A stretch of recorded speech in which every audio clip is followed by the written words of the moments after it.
केलवा के पात पर उगेलन सूरज माल जाके झूमे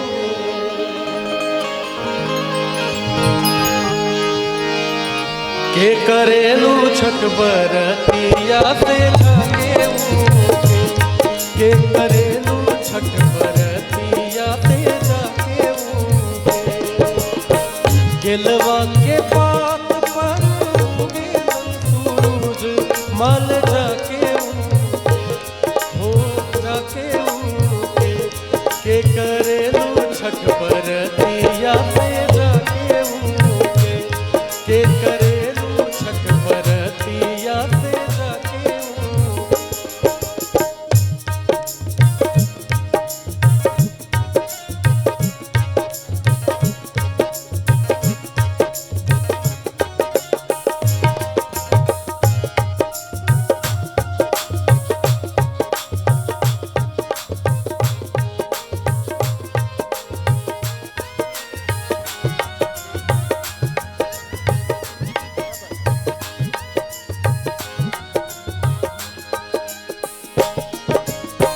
हम तो से पूछी बरतिया बरती या से केकरा लागी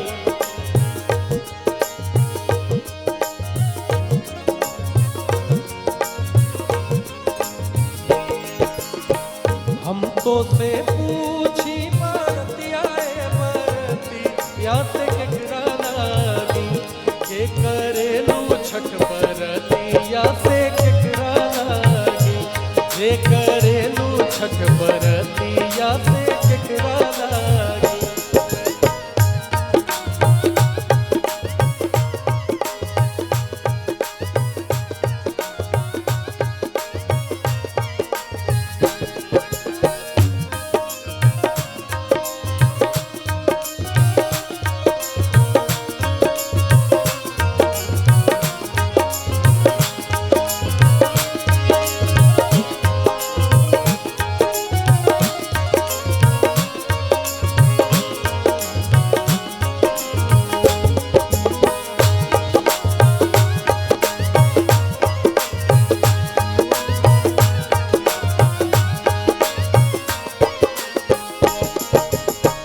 हम रोजे बेटा बाबन सन बेट वासे उनके लागी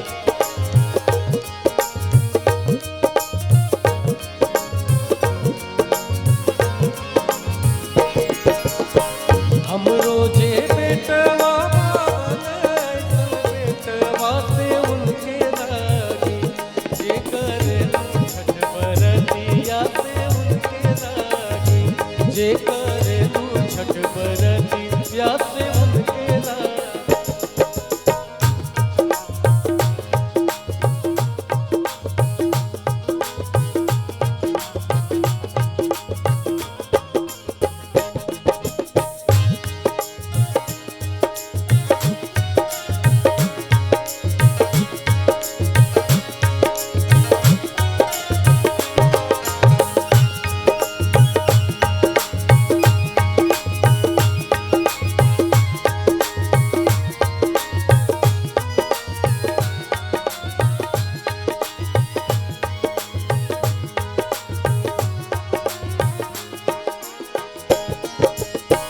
हम रोजे स्वामी बाबन स्वामी से उनके लागी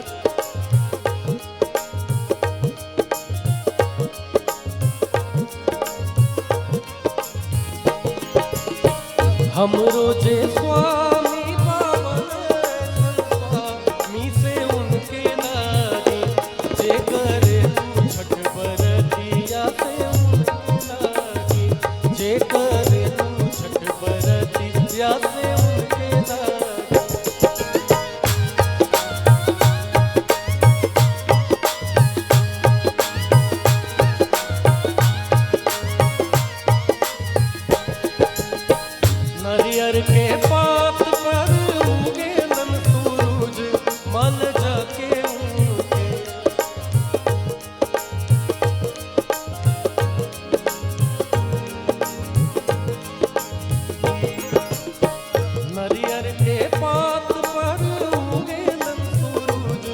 मान जाके उनके जे करे तू छठ बरती या से जाके उनके जे करे तू छठ बरती या से जाके उनके।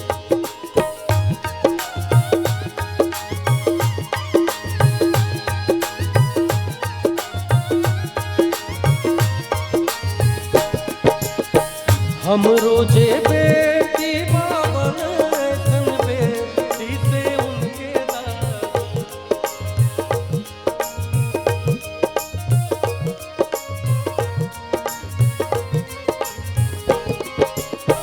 हम रोजे बेटी बाबन सन बेटी से उनके दादी। जे करे तू छठ बरतिया से उनके दादी। जे करे तू छठ बरतिया से उनके दादी।